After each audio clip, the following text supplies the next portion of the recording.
আসসালামু আলাইকুম। আমার হাতে দেখতে পাচ্ছেন একজিলিট আপনারা আপনাদের গাভীকে কেন খাওয়াবেন? আমার এই গাভীটা আজকে নবম মাস রানিং চলতেছে আর 10 থেকে 15 দিনের ভিতরে ইনশাআল্লাহ বাচ্চা দিয়ে দিবে।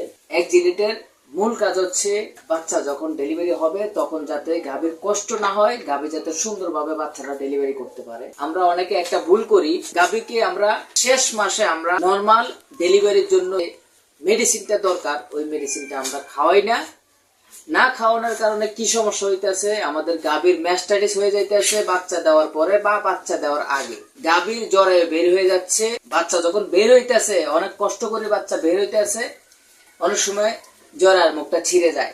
ছিঁড়ে গেলে কি হবে, আপনাদের গাভীর জ্বরের মুখে ইনফেকশন হয়ে যাবে, পোকা হয়ে যাবে, তখন আমাদের অনেক টাকা চলে যায়। অনেক সময় মোটা অঙ্কের টাকা খরচ করতে হয় গাভীর পিছনে। আমি সবাইকে একটাই রিকোয়েস্ট করব, আপনাদের গাভীর বাচ্চার বয়স যখন 9 মাস রানিং চলবো তখনই আপনারা নরমাল ডেলিভারির জন্য বিভিন্ন কোম্পানির মেডিসিন পাওয়া যায়। আমি ডক্টরসের একজিলিট খাওয়াইতেছি, আপনারা যে কোনো কোম্পানিরটা খাওয়াতে পারেন। রেনাটা কোম্পানির রেনাডিকেট আপনারা খাওয়াতে পারেন, এসিআই কোম্পানির অ্যাকোরটিন ব্যাট আপনারা খাওয়াতে পারেন, কোনো সমস্যা নেই। যে কোনো ভালো কোম্পানির হলেই হয়েছে, আপনারা অবশ্যই এই মেডিসিনটা খাওয়াবেন।